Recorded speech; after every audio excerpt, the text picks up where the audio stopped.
Alright, it's hidden weapons time! Or hidden aspects time, to be a bit more accurate. Now, before I start ranking the weapons, let's talk about how we actually get these things. Getting into specifics is going to take a while, so I'm going to oversimplify this. First off, you need to unlock all the weapon aspects and spend 2 extra Titan's Blood on each type of weapon. Then talk to Achilles until he says this. As you may know, lad, I have a connection to the weapons that you use, having once wielded one of them myself. Of course, not knowing its significance back then, but I digress. Sometimes it keeps in touch, and I have a vision from it to impart. That will in turn reveal Guan Yu. Now that you have Guan Yu, you can now get the other hidden weapons. Talk to Nyx to get Arthur, Chaos to get Beowulf, Artemis to get Rama, Asterius to get Gilgamesh, and Zues to get Lucifer. Make sure you use their respective weapons while talking to them, example being using a bow while talking to Artemis, or the gauntlets while talking to Asterius. Technically you don't need to do this, but that's going into specifics. And here's the dialogue or waking phrase for each person. As you may know, lad, I have a connection to the weapons that you use, having once wielded one of them myself. Of course, not knowing its significance back then, but I digress. Sometimes it keeps in touch, and I have a vision from it to impart. What, do you mean a vision from Varatha, the Eternal Spear? That's out of the ordinary, and also a bit concerning. So what did you see? Well, I saw a great, bearded warrior, bigger than me, pitch black hair, bearing an aspect of Varatha unlike any with which I'm familiar. Then he was gone, but what still lingered were these words.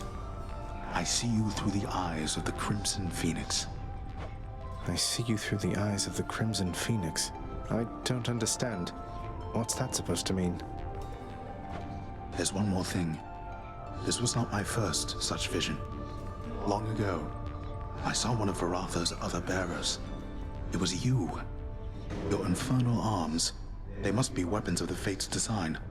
They know already who shall brandish them. Now they ask a favor. Seek Varatha. Speak the words. Go.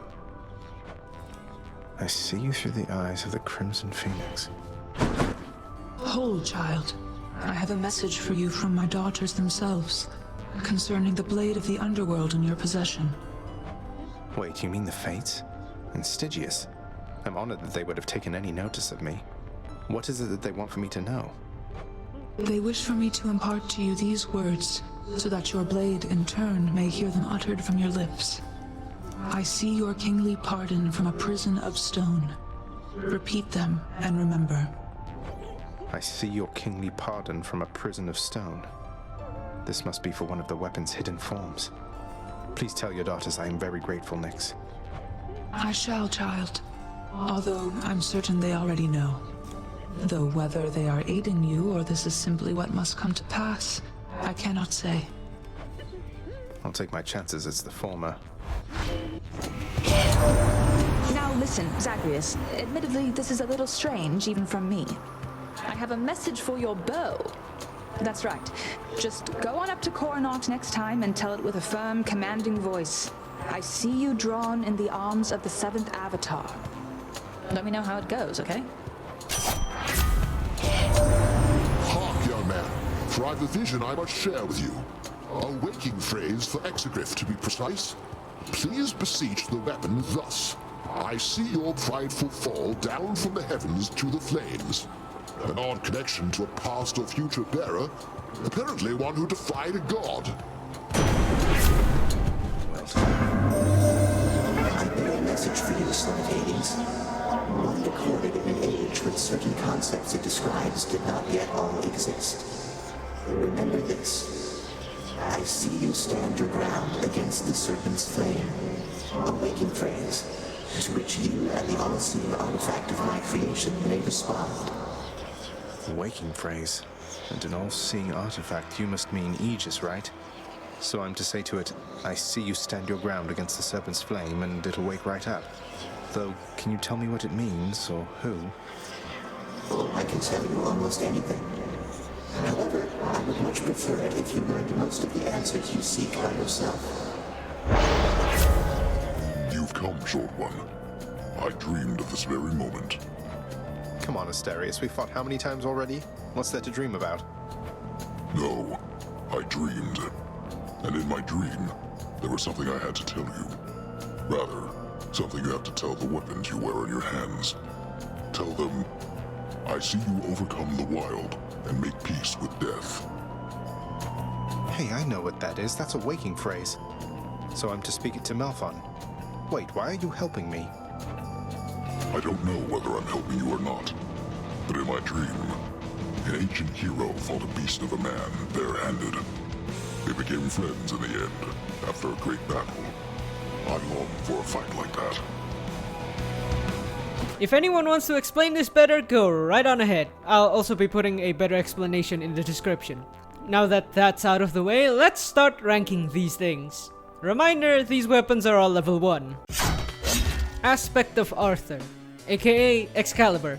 This weapon is the definition of fun but impractical. It is one of, if not the slowest weapon in the game, and it makes you a tank, which is not really a good thing. It's slow but it hits hard, gives you extra health, and the special plops down an aura that reduces damage. Problem is that it's hard to get a hit in with how slow this thing is, and tanking damage is never as good as just outright dodging. So since this ranking system is mostly subjective, I'm putting this higher than it practically should be. Mostly because I have way too much fun with this weapon. Tanking damage might not be that worth it, but it's a nice safety net to have, especially with me who tends to be a tad bit more reckless than the average person. And putting Artemis on attack gives Arthur a chunky crit hit. I don't know why, but landing a crit hit on one of the attacks and just face tanking everything is really fun. Also, if you're feeling extra stupid, you could get a bunch of health and revenge boons, plop down the aura, and just sit there and watch as everything dies. It's not practical, obviously, but it's fun. 8 out of 10.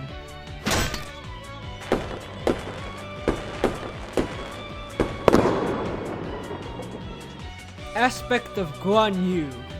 This weapon is a big no-no. It cuts your life by 70%, leaving you at worst with 15 health. Of course, that's because I have high confidence, Misplaced confidence, but it's the confidence nonetheless. It has a heavier attack style than the other spears, and the spear toss becomes a normal projectile that I completely forgot to use. The spin attack also changes to this spinny thing that heals you, but do not get fooled, because this thing is not worth it. I learned that the hard way, but since I got hammers that make the spin a bit more usable, I just started spamming the spin and prayed to the fates. Even then I was scared as all hell and got a lot of defensive stuff. If you're good enough at the game, you can play around with it, though not sure if it's even gonna be that good. 3 out of 10. It's gonna be good. Aspect of Beowulf. This thing is hilariously broken. It acts the same way as Hera, where you can load the cast into the weapon, but instead of putting it into the attack, it goes into the charge. Technically, the charge is also a normal attack, but you know what I mean. The charge is slower, but it hits a lot harder, especially if you load the cast into it. Not only does the charge area get bigger, it also has a shockwave at the end of the charge. It does a lot of damage, but do note the fact that the explosion happens at the end of the charge. If you go through an enemy with the charge, the shockwave is not going to trigger early. Just get either Aphrodite or Poseidon on the cast and have fun plowing through the entire game. You could also get Dionysus, but it doesn't look very consistent to build. Though if you do get it, it's gonna do a lot of damage. This thing is hilariously good and really fun, so 10 out of 10. Oh, and also don't use the special. It's not good. Aspect of Rama. This is the weapon that's questionably tied with Arthur as the slowest weapon. It does great damage on your attack, but it is slow to charge.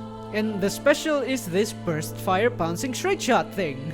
It also gives people this little marker, which is really hard for me to explain since it's not just a simple mark of death. Yeah, it does do bonus damage, but it's not by increasing the damage you do. When you do damage, a percentage of that damage will be transferred to whoever has this mark. It'll pop up green numbers, so you can tell when it happens. And that's really the best explanation I can give you. I didn't really know what to use on this, so I just relapsed back into using Dionysus. Sadly, the Mark of Death doesn't transfer the poison damage. It's specifically damage from the bow. Damage from boons don't seem to count. I don't exactly know if I want to use this just because of the speed problem, but it isn't a bad option. 8 out of 10. Aspect of Gilgamesh. Before I tell you about this weapon, let's go over to past me. The one who is recording the run you are watching right now. I wanted to try out Merciful End. I managed to get it, but do you see the problem? If you don't, let's zoom in right there. I had these the wrong way. Because I've never had Merciful End before, I thought that it made deflex pop out that little sword thing Ares does.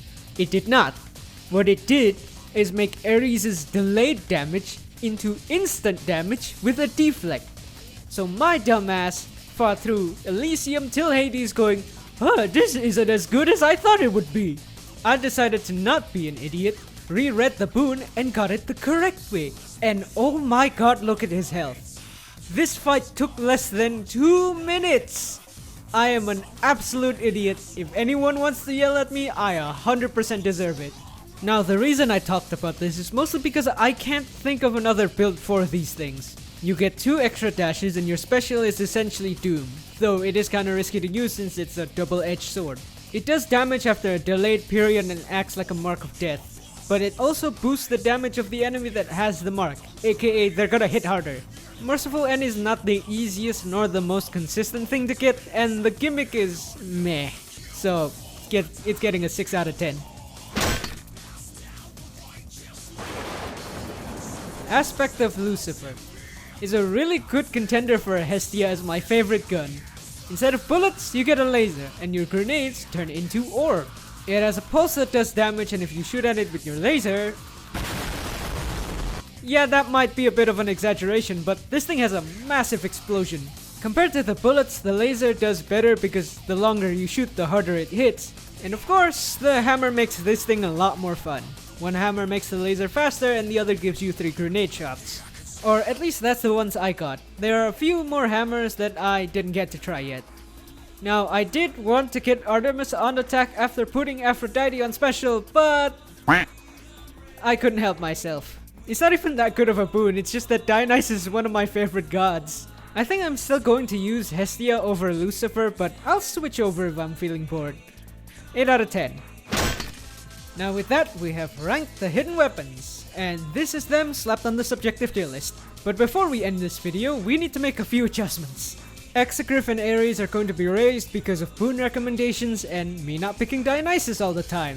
Zeus on attack is really nice on them, and with me playing around with the guns a lot more, I'm starting to get better, and complaining a lot less about them. Though still not my preferred weapons, and lacking practice, I can't put them down there anymore. At least now we have a new weapon for us to put in the oh god no section!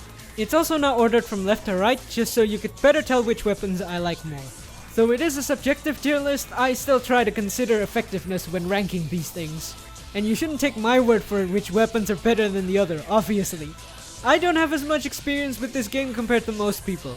Just try out weapons, see which ones you like, either in terms of effectiveness or gameplay, and use them. This tier list will probably be turned asunder when everything is maxed out and the Pact of Punishment is involved, but I will deal with that when it happens. With that done, I now have to grind for Titan's Blood, which means I'm going to have to play around with the Pact of Punishment.